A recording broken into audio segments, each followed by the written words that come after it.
Now, I want to share something that's really important for people that have been in selling for quite some time to appreciate, and it's just as important for the newbies in sales to be aware of these two factors.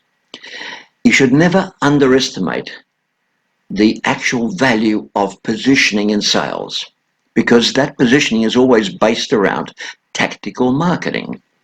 So those two factors that should be part of the way you sell are positioning as well as tactical marketing. Now, both points are not only crucial to be understood, but they're crucial to be understood by those, as I've said, that have been in sales for quite some time, because they've learnt a heck of a lot and what they know is commendable. But if you're in that category, you now need to bring yourself into the 21st century, because if you don't, you'll still sell well, but you'll never sell up to your true potential.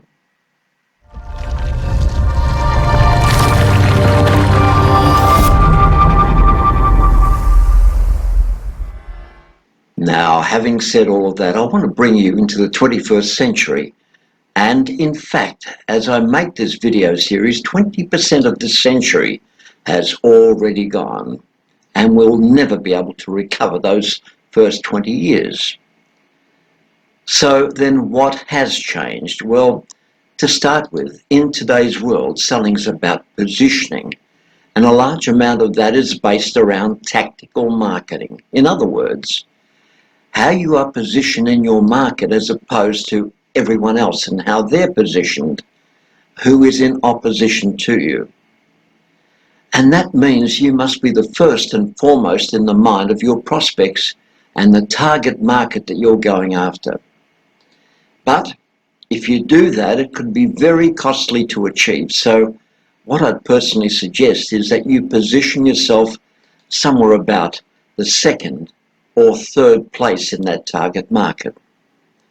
And that way you can come in with benefits that the number one or number two, perhaps even in that market sector, may not provide. And in many cases, you could have a price advantage as well, because your marketing costs will now be lower. And that is really important, especially if you are the first one your prospect meets in that market sector, and that will usually help you make a sale on your first call to them.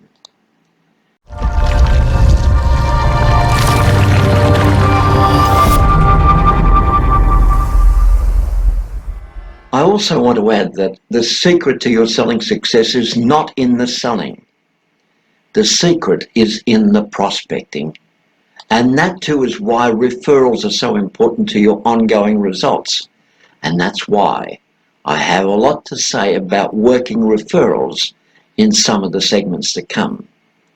And the reason I will do that is because one of the greatest causes of poor selling or even failure in sales is not having enough qualified prospects to work with. And again, that's why going after and harnessing referrals is so important.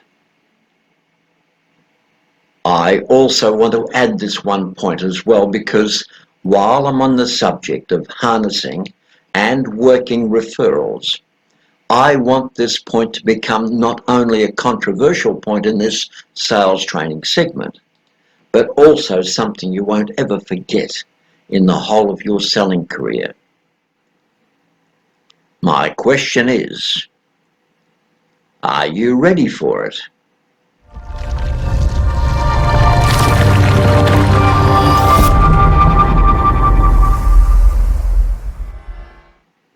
Okay, I'm sure you said you're ready for it.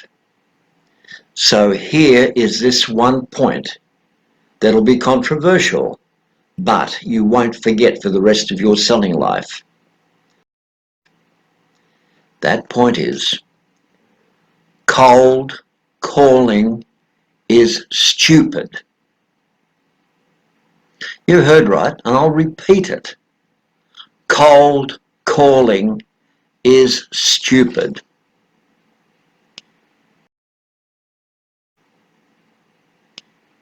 Now, I have two reasons for saying that. Firstly, the term is negative. Cold calling.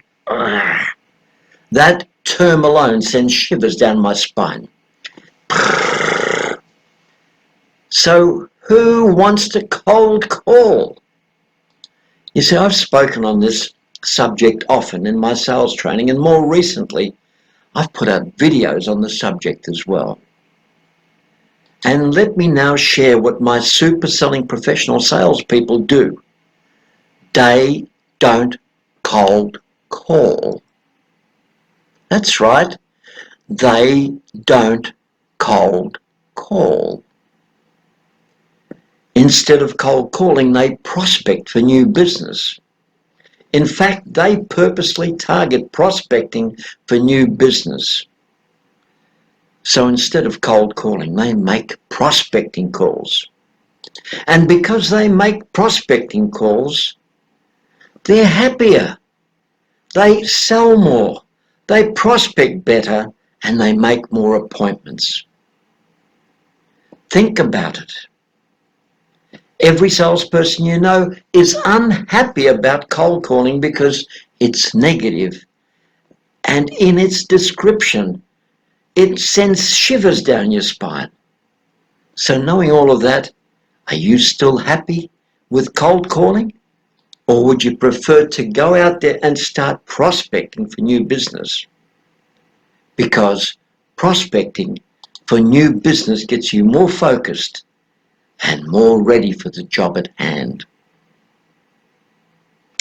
Yes, a change in phraseology not only achieves that results, but will change the way you'll sell forever, because now you'll spend more time prospecting, and referrals are what will give you more and more business than you can possibly ever cope with.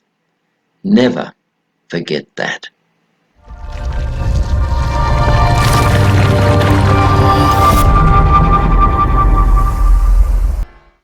Now, while editing this video, it came to mind that there's something really important that I should have included here. And it's the thought of the 5-second decision. Now, I want to walk you back through history, because Henry Ford was the first man to suggest that you should always make decisions quickly, but be very slow to change those decisions. Because normally when you make a quick decision, it's a gut feeling, and most gut feelings are right if we allow them to be right. And Henry Ford was also the first that suggested this one thought. It's called the power of 5-second decision making. In other words, you have 5 seconds to act before your mind talks out of whatever you're doing, because your mind will always magnify the risk before you. That's right. And what we need to do is to know how to fix it, because if we don't, remember, we will talk ourselves out of what's doing right for us. So simply take 5 seconds every time you need a decision to be made, or you face a decision, and do what is right for you. And remember, if you don't, your mind will quickly talk you out of it.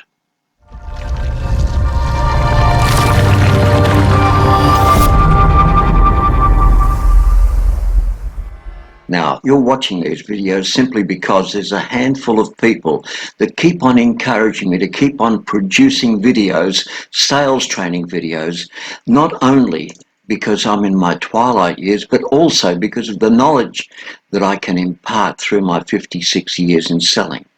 And that knowledge also, as far as they're concerned, needs to be revealed as well as shared. So to those people, I want to say thank you. You know who you are. But on behalf of my students now and into the future, I want to say a hearty thank you for all you've done and all you keep on doing.